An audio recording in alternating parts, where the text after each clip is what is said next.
Hello, folks. Today, oh, whoa, there's an echo. Hang on.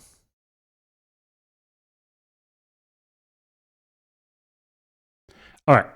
So today I'm going to try to get the Flutter front end to talk to the Haskell backend of this read it later uh, service that I'm building.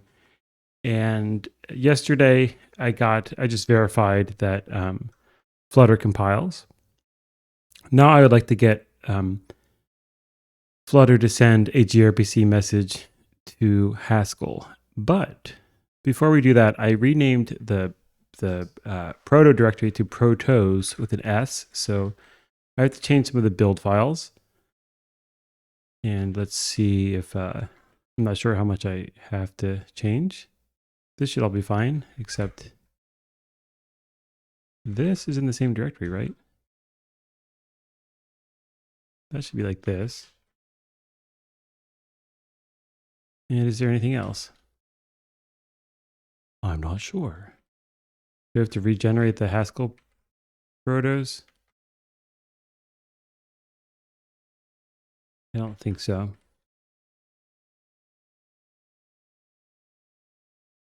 If I do Bazel run of the server, hopefully it will run.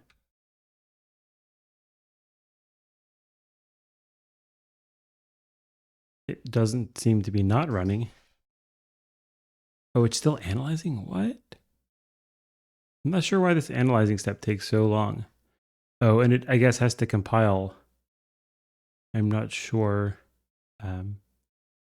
Seems to be compiling a lot. Shouldn't it? Oh, right. So I think I'm recalling that that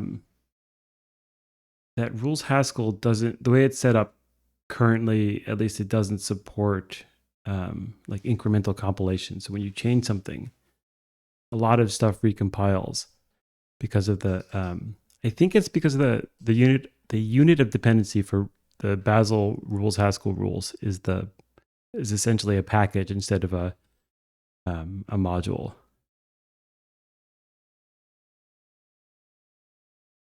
Status unimplemented, not in scope. Unimplemented. Did I commit this with a typo? Or did I just introduce this typo?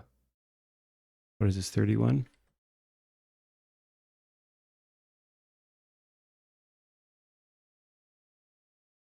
But didn't I check that it compiled before I submitted?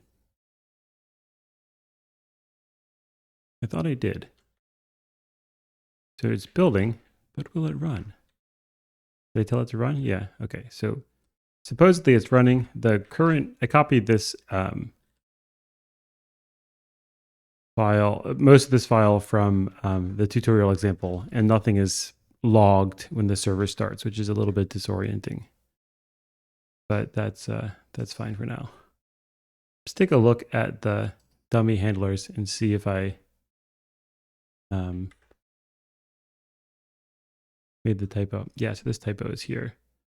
So I should have fixed this. Let me send a change that just has this this one change in it.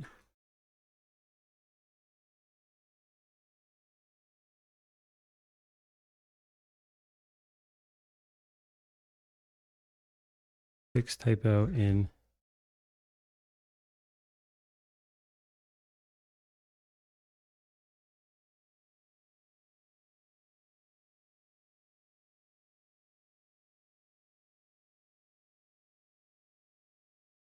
Okay, and we can just submit this. In the ideal world, I would have a CI system that would have prevented this from being submitted with the typo, because with the typo it doesn't compile or run. But right now I haven't made a CI system, and because I find the Emacs window or the Emacs view on Bazel run to be a little bit confusing. Let me just try running it from the command line as well.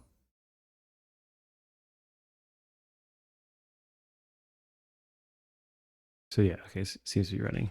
So I still have my gRPC CLI command. I bet this will work. I need to be in the right directory.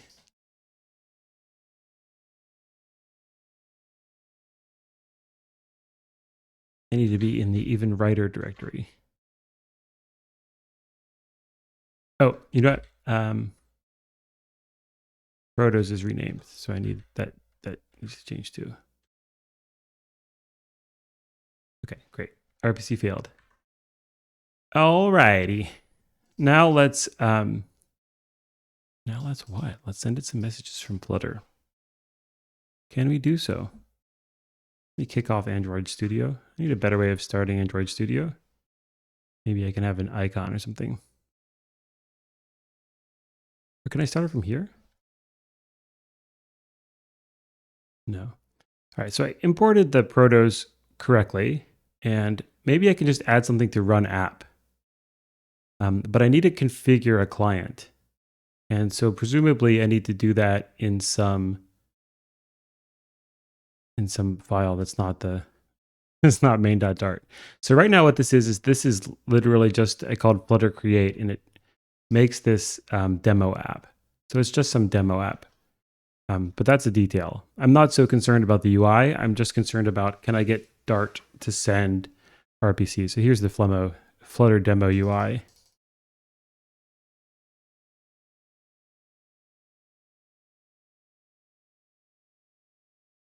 Which, yeah. Okay.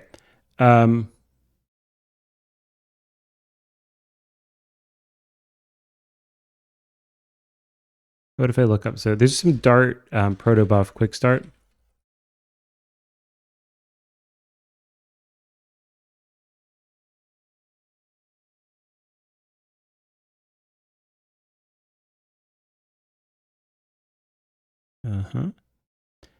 And let me actually write a note to myself real quick.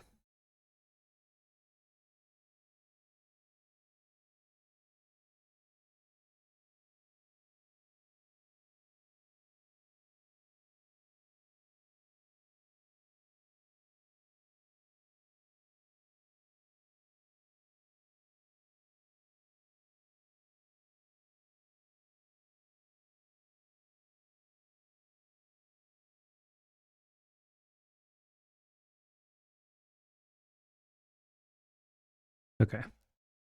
Note to self written. Okay, so protocol buffer basics, Dart. This doesn't seem to be the quick start though. This still might be useful.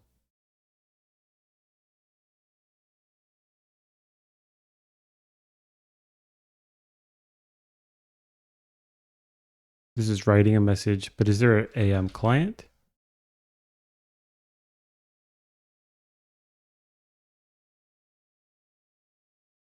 Oh, did I look for protocol buffers? I think I really just want gRPC. Yeah, I did do protobuf. I want gRPC. So here's the quick start thingy. I basically need to create and configure a stub. It needs to know about things like the URL and the port and all of that sort of stuff. So this is a server, it seems, and this is a client. How to call a say hello again in client.dart like this. So it's going to create a client channel with the URL and port and some options, including the fact that it's an insecure channel rather than using something like TLS. And it's going to take that channel that it created, which is like a general purpose gRPC channel, and pass it to the greeter client constructor. And the greeter client constructor should be something that was created by the Dart proto compiler. And that creates a stub. And then once you have the stub, you should be able to make requests. So they wrap it in a try catch. And they are going to await channel shutdown. And they have to do it in this async thing. And I guess it returns a future of void. I didn't know that main could return a future, but I guess that's pretty interesting. And so it's basically like synchronized code, except you await things that are async. And I guess it blocks. So can I change this to future of void? And is returning an unmodified void I mean, adding the async modifier, but otherwise unmodifying it. Is this valid? Seems valid. Cool. I guess it wasn't helpful for me to delete that thing since we have hot reloading. Okay, so now it's going to call it run app. I think run app is probably a Flutter thing. Is that right? Do I get like go to jump to thingy? Yeah. Okay. So binding.dart run app is some Flutter. Read library code easily. Reader mode shows documentation as formatted text. Enables font ligatures. Do you want font ligatures in your code? Code vision hints and more. I guess so. What does this checkmark do? Oh, that's just telling me about problems. Reader mode doesn't seem to be doing anything.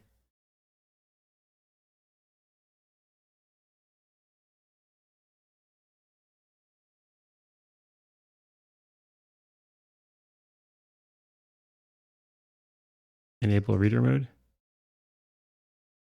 Let's enable all of the things to see what they think is readable code. Well, whatever it's doing is it's not very. See all. Yeah, whatever. Okay. All right, Android Studio. I don't know what I'm supposed to be seeing here, but I don't really see anything rendered in the comments or whatever. Okay. Or maybe this is not a documentation comment. Is that the problem? Seems like it is because we've got these brackets, but whatever. Let's try one more time.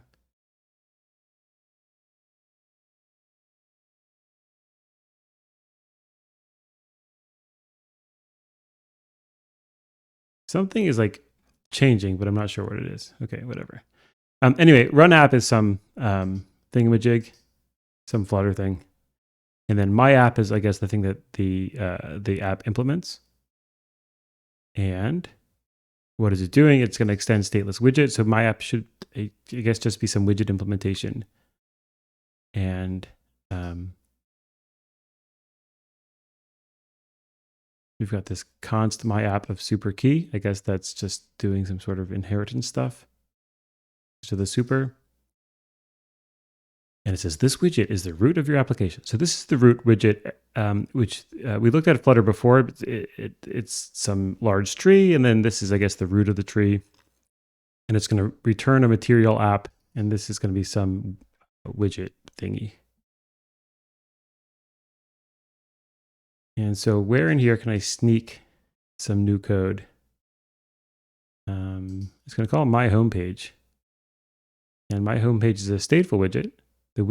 This widget is the homepage of your application. It is stateful, meaning that it has a state object that contains fields that affect how it looks. All of that is cool and all. So do I put it into build? Should I put it into increment counter? Yeah, let's do it. Put it into increment counter. So set state. I'm going to call send protos. And this is not implemented, so I'm not sure what the difference between method and function is. I think that maybe method is attached to a class and then function is not. Let's look that up.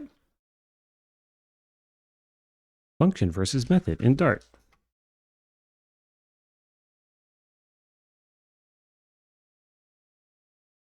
A function is a top level function which is declared outside a class. A method is tied to an instance class. Yeah, okay. Well, we want a function and not a method. Okay, and so this is going to just create a client, a channel, and all that stuff. All the usual gRPC stuff. We're just going to grab this whole thing.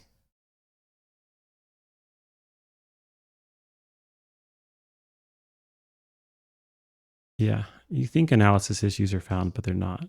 They're really not. So this is the right port because I know that that's what the Haskell server is listening on. So we've got to import all of this stuff. And I'm getting an option to gRPC Dart, gRPC connection interface, or service API. I'm guessing that we should just import the top level stuff. And this shouldn't be greeter client. It should be something like Flutter service client. And this is args. This is like trying to read from the command line, which I don't care about. And the response, we're going to call on the stub add article of an add article request.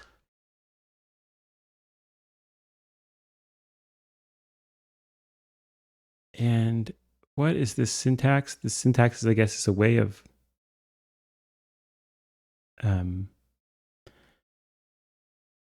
calling the constructor and changing one of its parameters.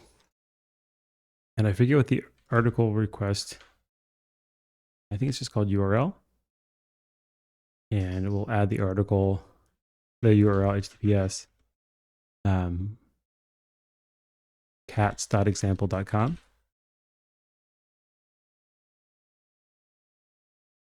And then we'll say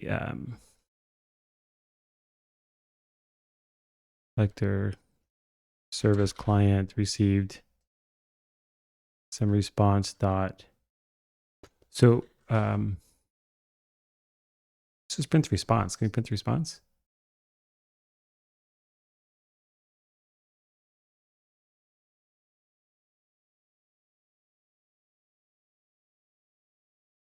Well, to debug to proto3 JSON.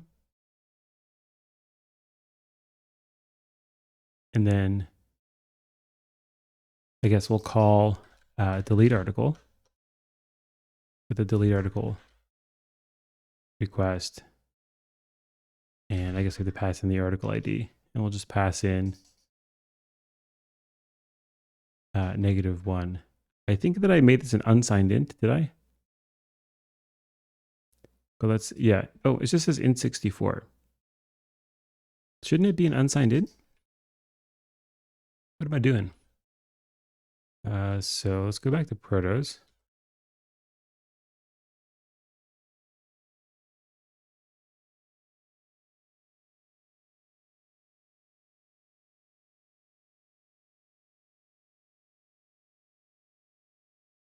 Yeah, uint64.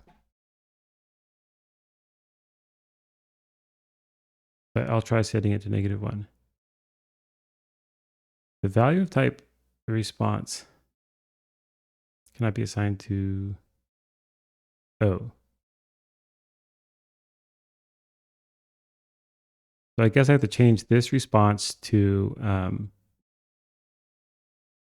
add response. What is the, is it camel case around here? And I'll change this one to delete response.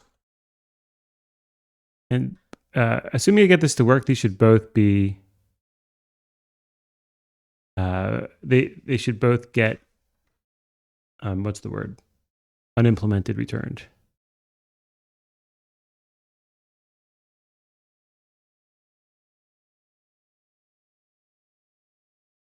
So I think, I don't know what toProto3 JSON is, but hopefully it renders the proto as JSON. Some sort of string is really all I care about. And so this needs to be known that it's a var. And hopefully this should be an error. Okay, so you can't type, okay, yeah. I changed it to 2int64. And I pass it to a constructor.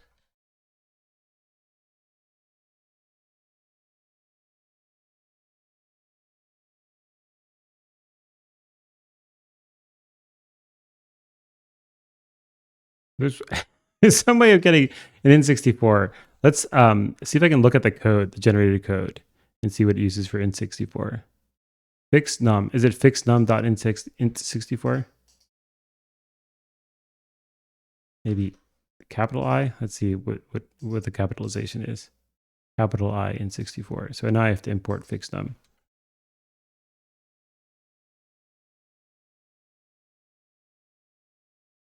Why doesn't it give me the option to import it? Is it because it's not a not a dependency? Well, we can add it as a dependency. We can import it, which should hopefully make it available as a dependency somehow through magic. Typo.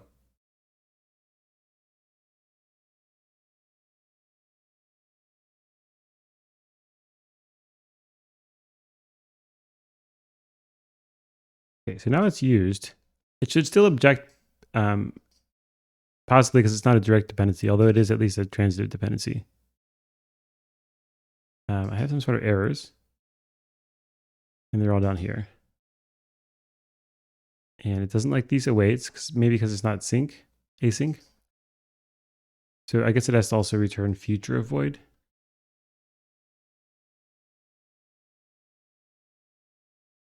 And maybe the set state function is not async. So it doesn't like that it is not it's not camel case. But why wouldn't it just change it for me? Isn't that the key combination to change it?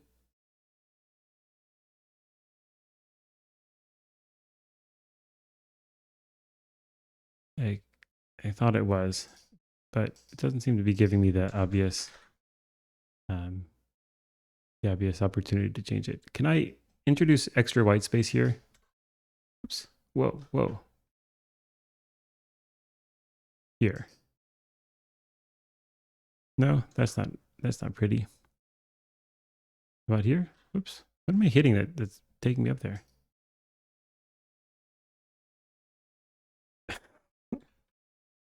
Not sure that's valid Dart. I don't think white space is significant in Dart. I'll have to call send protos like that. And maybe I can make this async. Who knows? This might get me in trouble. But I don't know whether it has to return a void or a future void. So 4 typos. I think those typos were already there.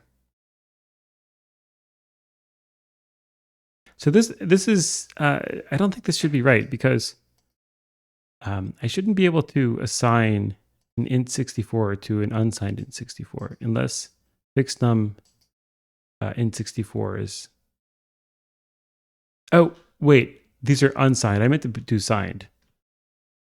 That's it. That's an error. Okay, so protobuf signed int64.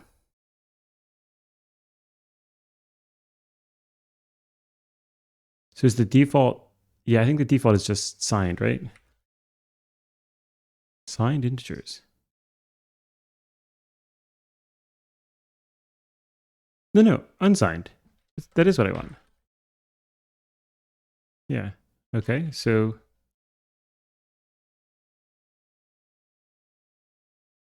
I don't want to allow negative ones. So there should be no sign, if I'm remembering correctly what the convention is. Let's just verify that. So it's 0 by default. If value is less than 0, negative is true. I'm curious. I think it's going to allow this. So it should be hot reloaded to the device. And if I press the button, will it try to send these protos? Let's see. First of all, is it logging? I'm trying this experimental UI that I think is just trying to make it look like more like VS Code. So let's see if I can figure out where the logs are. No connected devices. What do you mean there's no connected devices? Linux is connected.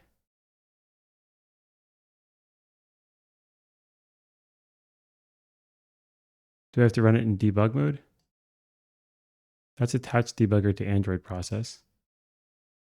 Let's try this. I guess I have to attach it and call it in debug mode.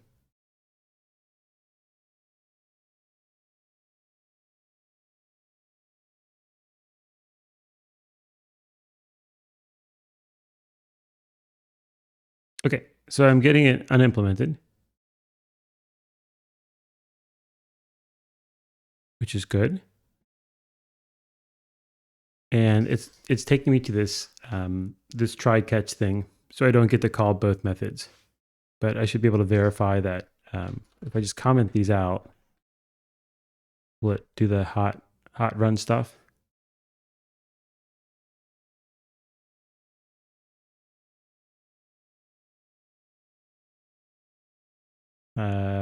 Maybe it's hard for me to tell whether that was from these these lines or the previous lines. So let's just kill the application and start it anew.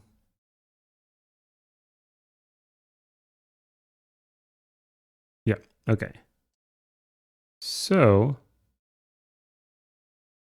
that's great and all. Are there any UN64s here? Huh.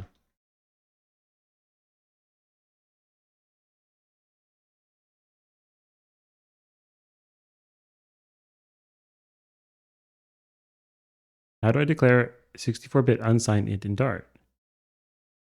Dart does not have native unsigned 64-bit integer. For many operations, you can just use the signed one and interpret it as unsigned. It's the same bits. So what I'm wondering is how this gets, what this looks like on the wire. Because I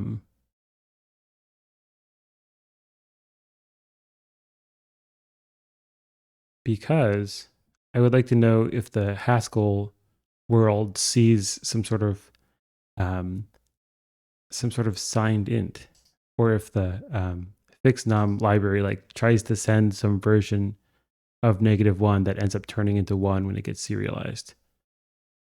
So how can I do that? What if I just remove the try catch? Will that put me in jail? Dart jail.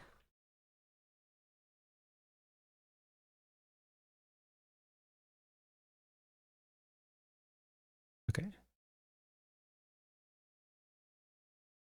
So I get some exception. I don't know why unimplemented is an exception. I guess it's fine. But I should get a, I see. Yeah, yeah, okay, that makes sense. So I do get a response, but the response is just the status code. It doesn't have anything like the delete response message, which is fine. How do I tell us to stop? Okay, so let's uncomment that code. That all looks good. And so now maybe what I need to do is add logging to Haskell, which I really have no idea how to do. Yeah. So I guess here, before I do the return, since we're in do notation, I should just be able to print out some stuff. But we are in some sort of monad. I think we're just in the IO monad. We're returning an IO of something. And so I just do put string line.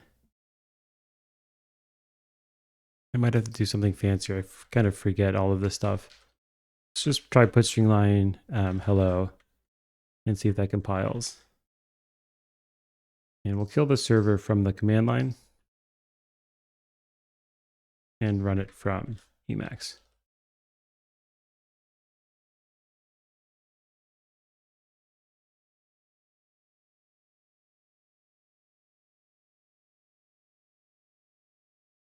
And it says it's built.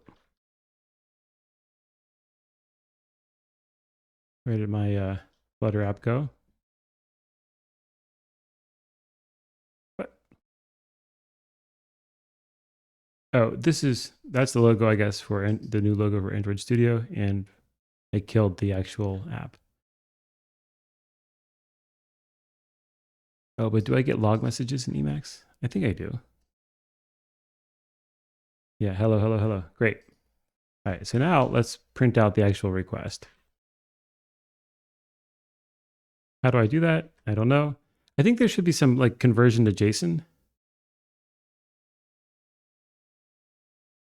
But before we do that, let's just do the simpler thing and get from the request the appropriate number, I guess.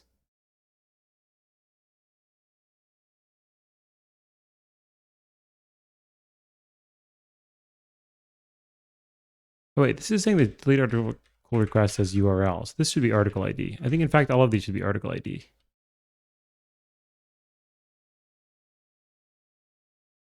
Except for add article.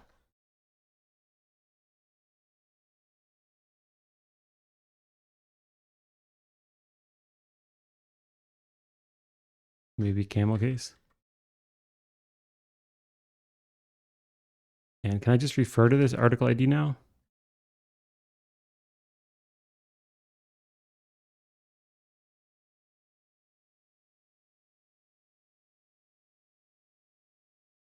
So this is the wrong type to be turned into a string, but maybe it can do show or something like that.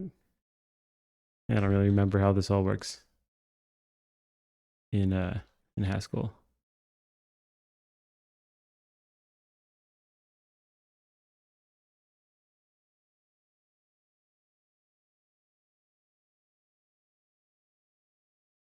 Seems to have believed that.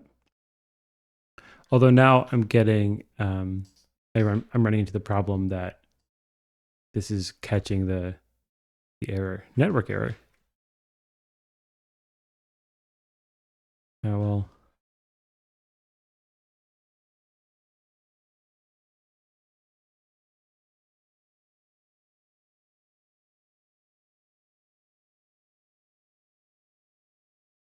Okay, so the thing I'm getting back from Flutter is this huge number. Is this -1 in unsigned in 64? Why is this equals -1 true? When I was working on string and pause, I noticed something and I couldn't find an explanation. Okay. So this number, 18, whatever, 100,000, million, billion, trillion, what is it, quadrillion, quintillion? Is this 18 quintillion?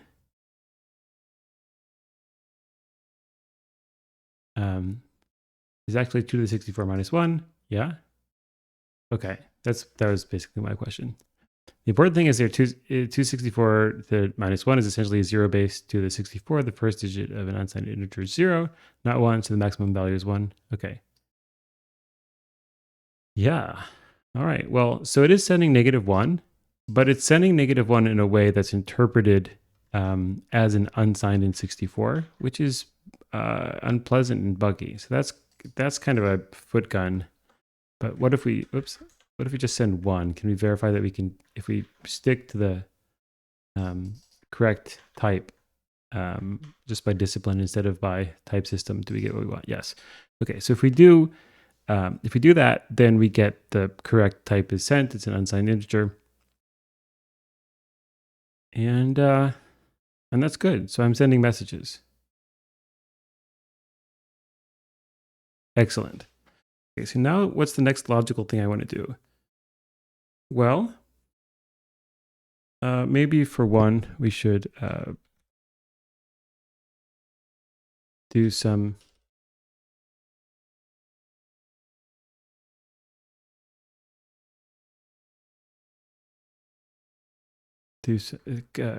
commit some of this. So first of all, yeah.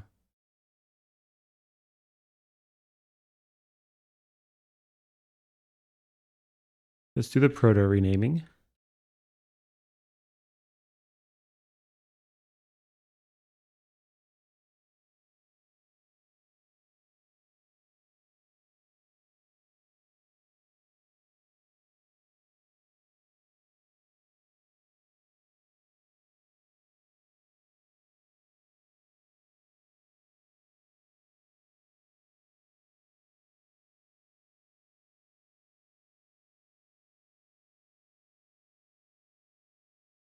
I'll say rename lector/proto to lector/protos. And this is, I'll just say this is the convention I'm more used to. And then I guess let's add the Dart protos. They'll say commit compiled Dart protos, the Dart package.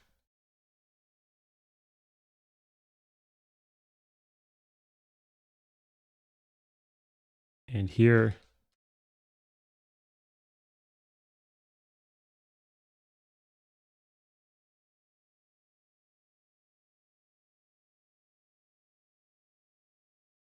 I'll just commit the lock. Sorry, not the lock file, the spec file, the YAML file.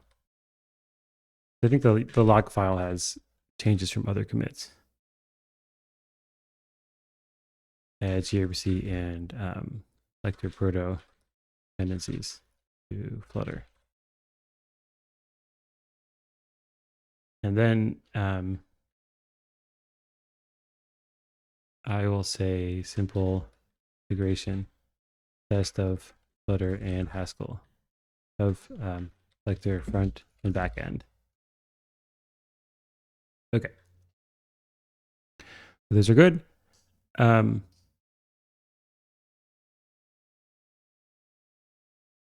Now what?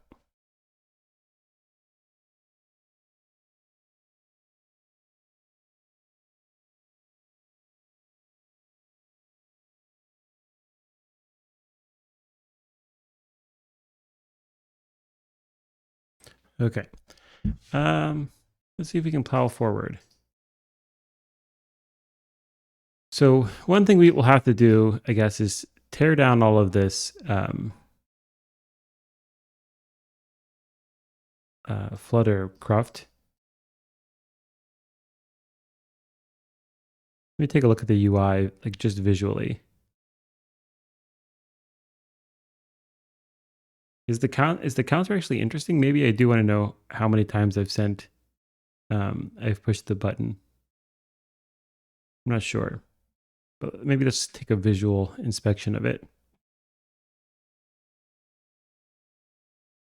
I don't know if I like these underline things. Remove import unused. Am I really not using that import?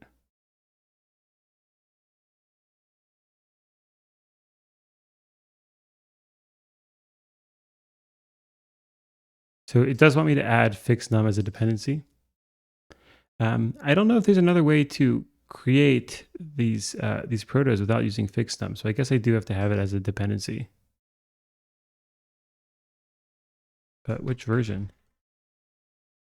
I just say fixed num with no version.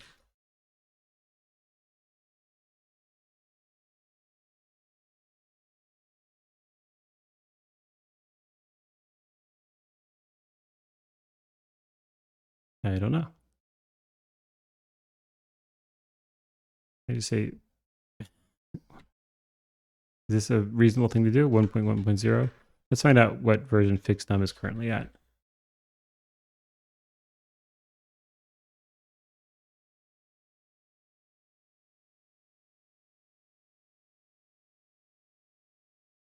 What is it, versions? 1.1.0 from 8 months ago. And then I think in pubspec.lock, we can see what versions actually being pulled in. And it's 1.1.0. So let's just anchor it at exactly 1.1.0. And why is this really typo? Okay. So now this should go away. And my app,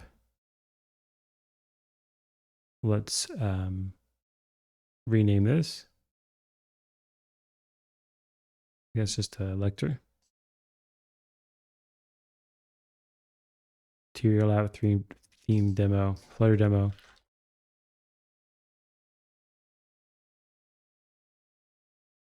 I was going to say lector demo, but that's fine. I think lector is just better. So I'll just say This is actually a useful comment. I'll say, actually, is it the root widget? Is this obvious? So it's obvious because I'm calling run app with lector, and I think you call run app with the root necessarily, right? So maybe this isn't a useful comment. If I, it's maybe useful for me as a beginner, but in terms of like being actually useful to people who understand Flutter, which might in the future be me, it may not be useful. Widget app. See also. Inflate the given widget and attach it to the screen. The widget is given constraints during layout that force it to fill screen, etc., etc. Calling run app again will detach the previous root widget from the screen and attach the given widget in its place. Okay, the new widget tree is compared against the previous widget tree, and any differences are applied to the underlying render tree, similar to what happens when a stateful widget rebuilds after calling state set state. Okay, so I think this is necessarily the root, because calling it again replaces the root, so that's maybe not a great comment. But so we're going to call build. This is the theme of your application. Try this. Try running your application with Flutter Run. If I make this go away in one click, feel like a hide button. You'll see the application has a blue toolbar without quitting the app. Try changing the seed color and the color scheme below to colors.green. Will it have a blue toolbar? Because whoever wrote this doesn't seem to be aware that this is calling deep purple, which I did not change. So maybe this needs to be updated. But what's a good color? How about colors.gray? Is that too sad? See what that looks like.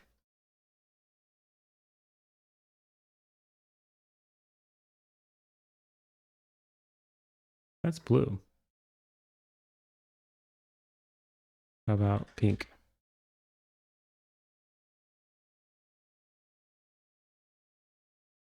The pink seems to work. Well, teal.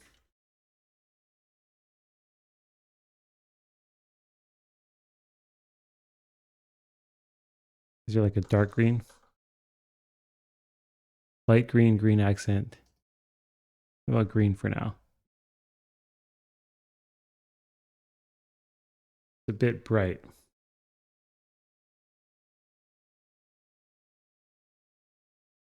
Whatever. Notice that the counter didn't reset back to 0. The application state is not lost during the reload. To reset the state, use hot restart instead. This works for code too, not just values. Most code changes can be tested with just a hot reload. That's very hot and all. But I wonder if I can do like a dark theme. Okay, so this comment theme data is not a real comment. It's like a ghost comment that is telling you that that's what it's closing. This is actually kind of nice. I remember this. I don't remember if this is a Dart thing or an IntelliJ thing. Or maybe they copied it from somewhere else. So my homepage is not a useful thing.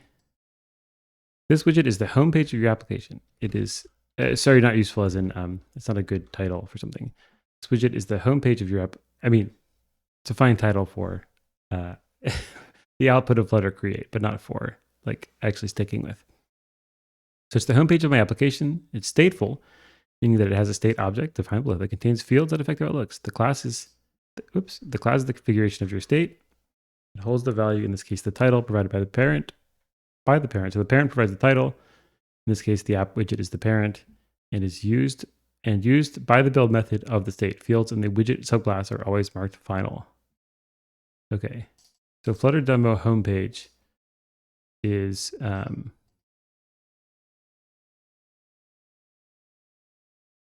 guess like is that a normal term people use? App homepage.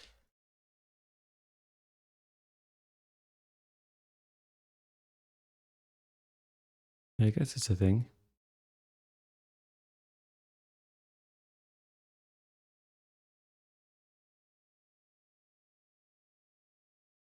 I'll just call it lecture homepage.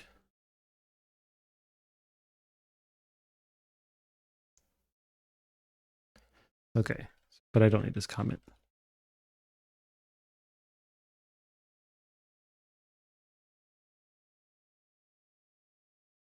All right, so we've got the counter. Yeah, so this homepage is a stateful widget, and then we have this other class, which has this underscore thing, which I guess means private. I believe we saw before, and it is the lector homepage state, which is extending state of lector homepage. So it's a state.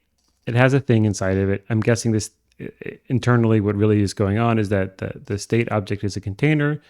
One of the things it contains is a pointer to the home page, so that when the state changes, it can invoke that pointer and tell it to do something, I guess probably called build.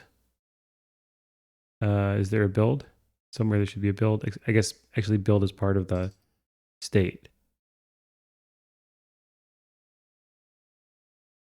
I'm not really sure what it's doing with this pointer then, but it's doing something. And we've got this increment counter function, which also has an underscore. And it's an async function because I made it async, and it's calling set state. And set state is just changing the state inside of this this function call, so that I forget exactly how it works under the hood, but it's going to kick off some tree-like stuff, I guess, when set state is called. It says this call to set state tells the Flutter framework that something has changed in this state, which causes it to rerun the build method below, so that the display can reflect the updated values. If we change counter without calling set state, then the build method would not be called again, and so nothing would appear to happen. So calling this set state, I think I don't know which build method, I think this build method to be called. And then we can, I guess, just do whatever we want in the set state thing.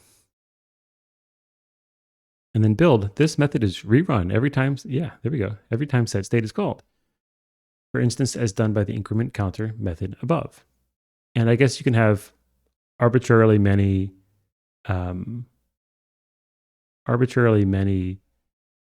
functions that call set state. Let me check something real quick. Yeah, okay. So, let me check one more thing.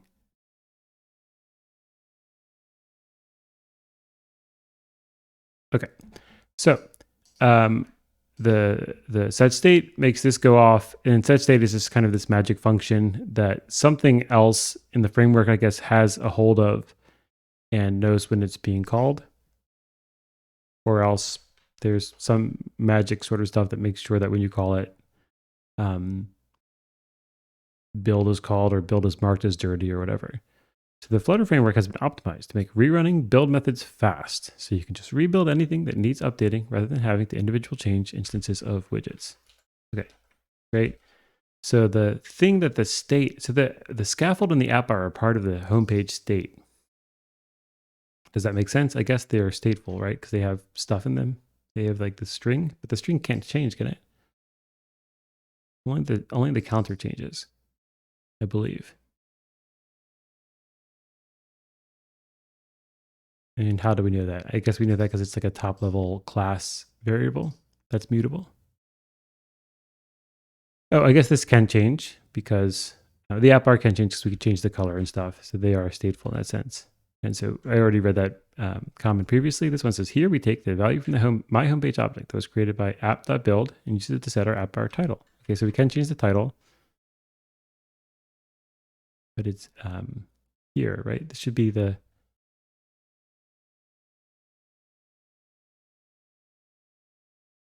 final string title.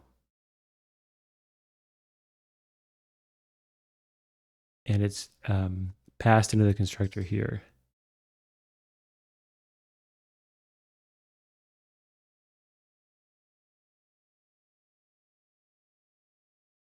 We'll change it to lecture homepage.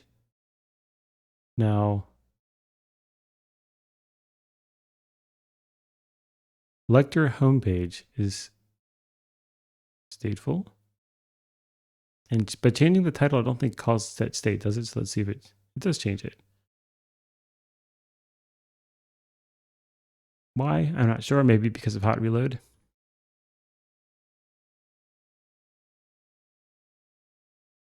That's actually a little bit.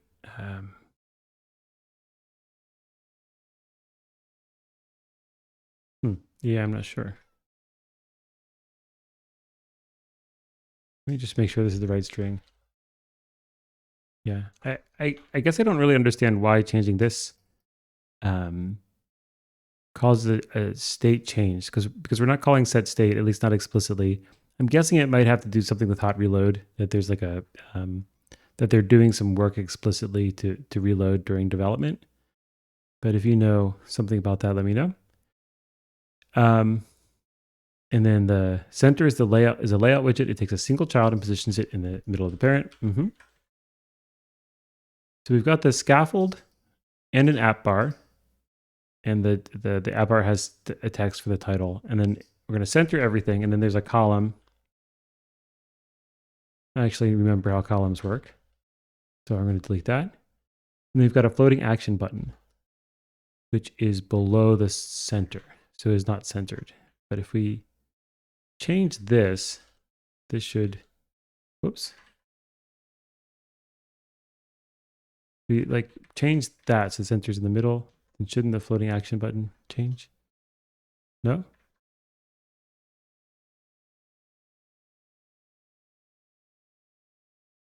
Oh, I guess we would have to like put it in the column, which I'm not going to do. Okay. At any rate, the floating action button is not centered. Why is it in here in particular? I guess it's just as far to the right as you can get, plus some padding. And it has some icon, namely the icon add. It says this trailing comma makes auto formatting nicer for build methods. Okay. Trailing commas are good. And then here's the code that I wrote. It does things like send and add thingamajiggy. Why is it object? Don't invoke print in production code. Don't tell me what to do. All right, so that's a good point. Don't invoke print in production code. Use a logging framework, but I'm not going to do that right now. All right, so we've at least cleaned up the some of this stuff. Is there anything that's really left? We have this widget test, which has which is tied to the increment counter view of things. But I think that's something that I may not change necessarily right now. I think I'm gonna stop it here and have some lunch. And what do I want to do as the next step? The original idea is I was going to work more on the back end. So I think I might keep the front end as something that's really just there to be able to click a button and send some protos. And that will let me focus a bit on Haskell. And then as I'm adding functionality there, I may here or there add stuff to Flutter. But really only once I have a robust backend am I going to, in earnest, try to make a UI that I think fits the concept of what I'm going for this app. So we will do that at another time.